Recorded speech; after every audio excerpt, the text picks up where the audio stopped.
Sir, जिस तरह के ये घटनाएं हो रही हैं, इनको लेकर ये शाहरुख नाम के लड़के की और नईम के लड़के की क्या मानसिकता है? ये सीधी सी बात है कि जिसको हम समुदाय विशेष कहते हैं और हमारा आत्मबल इतना कमज़ोर हो गया है कि हम इनको सिर्फ समुदाय विशेष कह के संबोधित करते हैं। सीधा सीधा हम इनको मुसलमान या इस्लामिक नहीं कह सकते। तो ये जो एजेंडा है शाहरुख का, नईम का, ये कोई पहला केस नहीं है।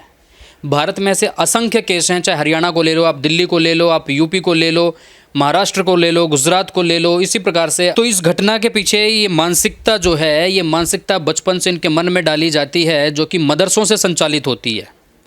ये जो आसमानी किताब की जो शिक्षा दी जा रही है और इस किताबी आसमानी किताब के लिए जो ये लड़ रहे हैं, उसी में ये सारे के सारे दोष निहित हैं। वहीं से संचालित होता है, वहीं से दूसरों को काफिर समझा जाता है, काफिरों को मारने का आदेश दिया जाता है। ये ऐसी मानसिकता और ये एक लव जिहाद का जो ये ट्रेंड चल रहा है, लव जिहाद के अंतर्गत ये इनका मानना है कि, और ऐसा अगर आप गूगल पे सर्च करेंगे इंटरनेट पे, तो वहाँ पर भी आपको लव जिहाद रेट कार्ड आप डालेंगे तो उस पर बाकायदा रेट लिस्ट आ जाता है कि जैनियों की लड़की को अगर आप उठाते हो तो उसके 7 लाख रुपए मिलेंगे, पंजाबियों को उठाते हो तो 5 लाख मिलेंगे, ब्राह्मणों की लड़कियों को आप उठाते हो तो उसके 4 लाख मिलेंगे, ऐसे 3 लाख 2 लाख करके हर एक समुदाय का एक रेट फिक्स कर रखा है इन लोगों ने। और ये शिक्षा इनको मदरसों से दी जाती है, मस्जिदों से दी जाती है, और मस्जिदों से ही इनको फंड दिया जाता है कि आप अच्छी अच्छी बाइकें लो, हिंदू कम्युनिटी की जो क्षेत्र हैं उन क्षेत्रों में जाओ, जहाँ पे बच्चे पढ़ते हैं, स्कूलों में जाओ, कॉलेजों में जाओ, वहाँ पे आप बाइकों से घूमते रहो, देखते रहो, उनको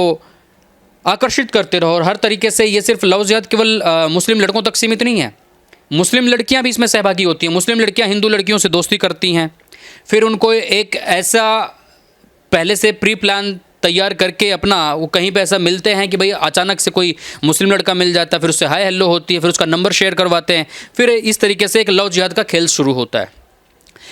शारीरिक आकर्षण एक उम्र में आकर के, जैसे ये 12वीं क्लास की लड़की थी, तो 13-14 साल से लेकर के 20-22 साल तक का जो ये एक दायरा है, इस उम्र में चाहे लड़के हों चाहे लड़कियां, एक दूसरे के प्रति आकर्षण उत्कर्ष पे होता है।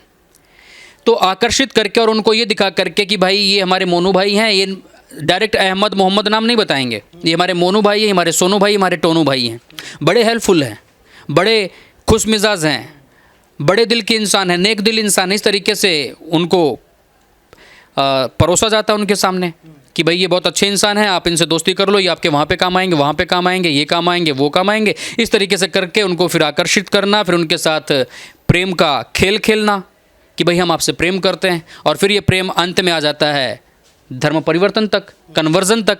अगर आपको प्रेम ही था तो प्रेम में धर्म कहाँ आड़े आता है? जिस तरीके से कहते हैं कि आतंकवाद का कोई धर्म नहीं होता है, तो वैसे प्रेम का भी कोई धर्म नहीं होता, ये तो एक इंसानी ज़रूरत है। तो फिर इसमें आपको कन्वर्जन कहाँ से नज़र आता है? अगर आप, चलो ये तो छोटी मानसिकता के लोग हो गए, छोटे स्तर के लोग हैं, अगर आप बड़े स्तर के लोगों को देखो तो जिनको हम आज अपना प्रेरणा स्रोत मानते हैं, जबकि इन नचुद्दों को कुछ नहीं मानना चाहिए, समाज को बिगाड़ने का काम कर रहे हैं। अब चाहे आप करीना को ले लो, करीना का भी कन्वर्जन हुआ, ये तो छोटी मानसिकता के लोग नहीं थे, तो बड़े दिल के लोग थे, खुले ओपन माइंडेड थे ये तो। इसी तरीके से चाहे करीना को ले लो, या फिर सैफ अली खान को ले लो, या फिर आमिर खान को ले लो, अरबाज खान को ले लो, इन सब की मानसिकता देखो, सब ने शादियां की, 2-2 शादियां की, और दोनों पत्नियां इनकी गैर मुस्लिम। क्या इस्लाम में लड़कियां ख़त्म हो गई हैं? तो ये मानसिकता दिखाता है कि इनका एक प्रोपोगेंडा है, एक तो लव जिहाद और दूसरा है इनका लव जिहाद के साथ साथ पॉपुलेशन बढ़ाने का, जनसंख्या का। तो इससे क्या है, इनकी मान्यता है कि एक लड़की को अगर आप दूसरे धर्म से इस्लाम धर्म में लाते तो एक संख्या उनकी कम हो जाती है और यहाँ पे एक बढ़ जाती है। फिर ये लड़की अगर उस समुदाय में रहती तो 2-4-5 बच्चे पैदा करती, तो वो 2-4-5 वो संख्या कम हुई। यहाँ पे ये उससे 10-10 बच्चे पैदा करेंगे तो इनकी संख्या 10-12-15-20 में बढ़ जाती है।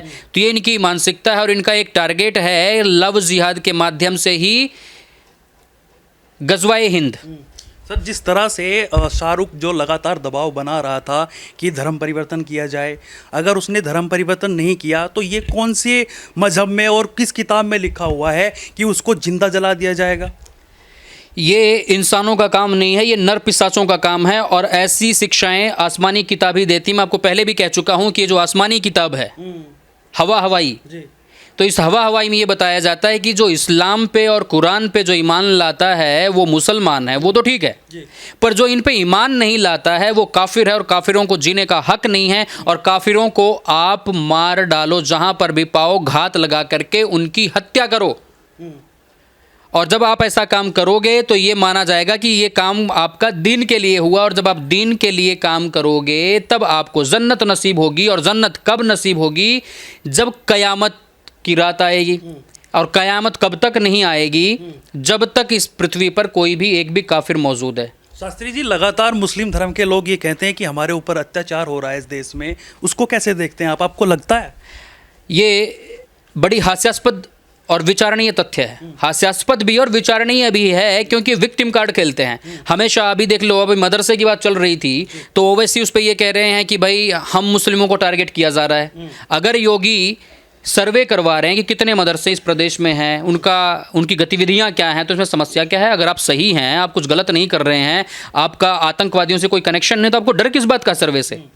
तो जिस तरीके से विक्टिम कार्ड खेलते हैं कि भाई हमें परेशान किया जा रहा है, तो इस तरीके से अगर आप देखो तो ये सारी चीज़ें कर कौन रहा है? जितने भी मर्डर हो रहे हैं आजकल, लव जिहाद के केस हो रहे हैं, वो सारे कौन कर रहा है? जिनके माँ बाप ये कहते हैं कि इनको पैदा तो कर देते हैं, नाली के कीड़े के जैसा छोड़ देते हैं, ना उनको शिक्षा देंगे, ना उनको दीक्षा देंगे, ना उनको पालेंगे, ना पोसेंगे, बस पैदा करके नाली के कीड़े के जैसा छोड़ देंगे और फिर कहेंगे ये तो अल्लाह की खेती है और अल्लाह की देन है, अल्लाह ही खिलाएगा इनको। तो जो ऐसी मानसिकता के लोग हैं, फिर वो पंचर पुत्र फिर गलियों में जाते हैं, छेड़ते हैं, या फिर चैन स्नैचिंग करते हैं, या चोरी करते हैं, जारी करते हैं, वे विचार करते हैं, वही ये सारे के सारे लोग होते हैं। और जो ये कह रहे हैं कि भाई हमारे साथ अत्याचार हो रहा है, तो आप देखिए ना, ये जो आप झारखंड की घटना के बारे में बात कर रहे हो, तो किस समुदाय के लोग हैं ये? फिर ये कहेंगे कि अपराधियों का कोई धर्म नहीं होता, आतंकवादियों का कोई धर्म, आतंक का कोई धर्म नहीं होता, पर आतंकियों का तो धर्म है। जो आतंकी हैं, जो अपराधी हैं, जो ये हत्यारे हैं, वो किस धर्म से संबंध रखते हैं? इस्लाम से संबंध रखते हैं। फिर कहेंगे कि ये इस्लाम को मानने वाले लोग नहीं, ये सच्चे इस्लामिक नहीं है, सच्चे मुसलमान नहीं है। तो इस तरीके से बिल्कुल यही बात है। तो इस तरीके से ये पल्ला झाड़ते रहते हैं। तो इनकी मानसिकता समझने की, जो इनकी दोहरी नीतियां हैं वो समझना होगा, और इनके साथ भारतीय परंपराओं के साथ इनके साथ निर्वहन करना होगा। सठे साठ्यम समाचरित की जो शिक्षा हमारी परंपराएं देती हैं, उसी तरीके से हम इनसे निपट सकते हैं। अगर ये कहीं पे कुछ करते हैं तो उसका हमें प्रतिरोध करना चाहिए, और प्रतिरोध ही नहीं, प्रतिरोध के साथ साथ प्रतिशोध भी लेना चाहिए, तब जाकर के इनको बात समझ में आएगी। नहीं तो इसी तरीके से हमारी बहन बेटियों के साथ खेलते रहेंगे। अगर बहन बेटियों की इज्जत हम ना बचा सके तो हमारा भी कोई अस्तित्व नहीं है। अगर द्रौपदी की बात ना होती तो क्या महाभारत होता? सीता का अपहरण ना होता तो क्या रामायण तक बात जाती? रामायण में जो राम के साथ रावण का जो युद्ध हुआ तो क्या वो होता? तो हम अपनी बहन बेटियों की अस्मत को अगर नहीं बचा सकते, उनके अस्तित्व की सुरक्षा हम नहीं कर सकते, तो हमारा जीना भी व्यर्थ है। तो इसीलिए मैं आपसे कह रहा हूं, सठे साठ्यम समाचरित, दुष्टों के साथ दुष्टता का व्यवहार करना होगा हमें। अगर ये जिस तरीके से हरकत कर रहे हैं उसका जवाब हमें देना ही चाहिए। सर, लगातार जिस तरीके से वहां पर घटना हुई और पुलिस कस्टडी में उसको लिया गया, शाहरुख को, आरोपी को, नईम को, उसके माथे पर एक शिकन तक नहीं है, मुस्कुरा रहा है पुलिस कस्टडी में भी, हाथ में हथकड़ी है लेकिन चेहरे पे मुस्कान है। चेहरे पे मुस्कान है, इसका एक ही कारण है, क्योंकि हमारी जो सरकारें हैं, जो प्रशासन है, वो भी कहीं ना कहीं इसमें मिली भगत इनकी रहती है, इनका वोट बैंक रहता है। यूपी में क्यों नहीं करते ये काम ऐसा? आप यूपी में करके देख लो, बाबा जी बताएंगे चेहरे पे शिकन आता है कि नहीं आता है। उनका जिस्म तो क्या, उनकी रूह भी इजाजत नहीं देगी कि ऐसी हरकतें वो यूपी में करें, असम में करें, हेमंत जी के राज में करें। तो ऐसा नहीं होता। कहीं ना कहीं राजस्थान हो गया, बिहार हो गया, झारखंड हो गया, ऐसी जगहों पे ये हरकतें करते हैं जहां पे इनको शह मिलता है और जहां पे इनका वोट बैंक है। और वोट बैंक के कारण राजनेता लोग चुप रहते हैं, इनको प्रश्रय देते रहते हैं, और ओवैसी जैसे लोग खड़े रहते हैं षड्यंत्रकारी, जो संविधान का सहारा लेकर के, संविधान की ढाल लेकर के खड़े रहते हैं। जब इनको जरूरत पड़ती तब कहते हैं कि हम संविधान नहीं मानते, हमारा तो शरिया है, हम शरिया मानेंगे, मुस्लिम पर्सनल लॉ बोर्ड को मानेंगे, और जब जरूरत पड़ती तब कहते हैं संविधान ने हमें ये हक दिया है। यहां पे मैं संविधान की बात नहीं कर रहा हूं। अगर ये इस्लामिक है, ये कहते हैं कि हम शरिया कानून मानेंगे, तो शरिया कानून के तहत ही जैसे अंकिता को जला करके मारा गया है, इन लोगों को भी सरे बाजार चौराहे पे खड़ा करके इनको भी पेट्रोल छिड़क करके इनको भी आग लगानी चाहिए। ऐसी ही मौत इनको भी मिलनी चाहिए, और यही अंकिता की अंतिम इच्छा भी थी। और जब तक इन लोगों के साथ सठे साठ्यम समाचरित, अगर ऐसा ही इनको कठोर दंड नहीं दिया जाएगा तो इन लोगों का मनोबल ऐसे ही बढ़ता रहेगा।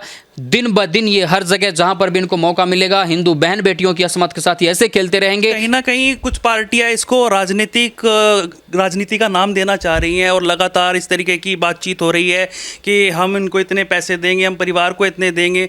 तो लगातार ये जो राजनीति खेली जा रही है, इस पर क्या कहने वाले हैं आप?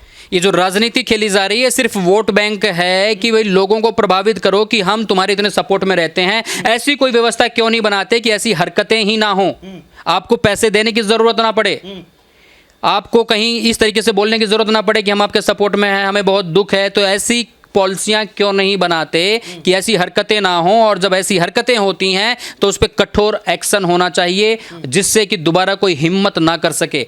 ऐसे लोगों की सजा अगर फांसी भी होती है तो भी कम है, फांसी जैसी सजा भी नहीं देनी चाहिए इनको। सरे बाजार खड़ा करके पेट्रोल डाल करके इनको जिंदा आग लगाना चाहिए इनमें।